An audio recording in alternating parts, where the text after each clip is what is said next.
Following a number of lynching incidents in various parts of the country, the Supreme Court said that states are under obligation to see that incidents of lynching should be prevented. It further said that such kind of incidents cannot occur.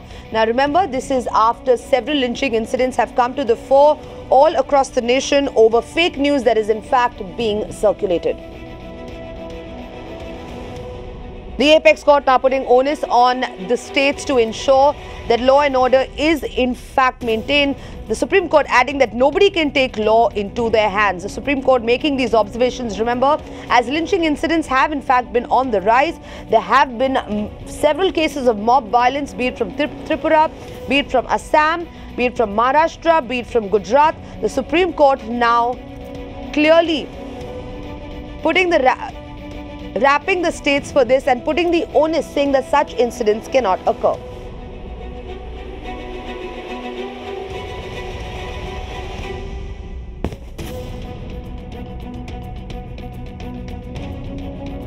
My colleague Meenakshi now joining us on the phone line with more. Meenakshi, good afternoon. Take us through all the details. Well, yes, Sanjana, these are important developments from the Supreme Court. And let's keep in mind one very simple fact here. These are all observations pertaining to the incidents of lynching on cow vigilantism. Of course, it can be broadened. The spectrum can be broadened at a later point in time, as the Supreme Court has indicated. But clearly today, the court has made some very, very terse observations pertaining to the rising incidents, which continue, Sanjana, unabated. And this happened when it was the principal petitioner in this case, Indira Jaising, who informed the Supreme Court as to how lynching by cow vigilantes is happening, despite the earlier orders of the Supreme Court to various state governments to appoint nodal officers to oversee that such incidents were prevented, to which the Supreme Court said that the states are under obligation to see that the incidents of lynching should be completely prevented.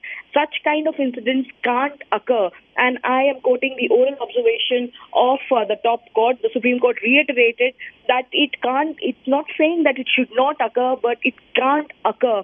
So that is the kind of gravity with which the Supreme Court is viewing this.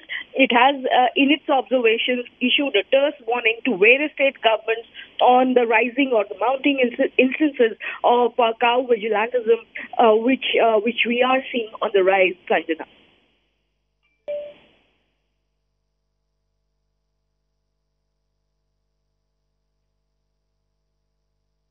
Right, Meenakshi, this is something that particularly needs to be given a lot of attention, considering that these incidents like this are only on the rise. And it seems to be that although the police and the states are kind of assuring that, the internet services are disbanded, or that they're trying to, kind of get the law and order situation under control in the state, this only seems to be rising. The defense that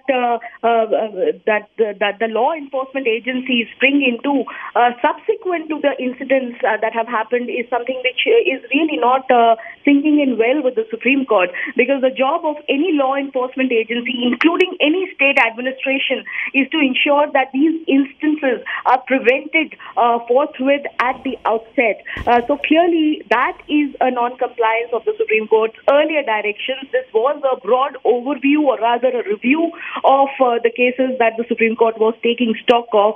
And what is very interesting, Sanjana, is also the fact that today the court has categorically observed that it feels that it will be in the collective interest of the nation that a comprehensive, detailed judgment on various aspects of mob lynching is eventually passed by the Supreme Court. So this is still a case which the court has kept pending with itself. It will give the Supreme Court the opportunity to go ahead and broaden the spectrum of the debate in the stable future. So now, clearly, it is a terse warning. Right. Meenakshi, thank you so much for bringing us those updates. We'll continue tracking that story and bring you all the latest. But now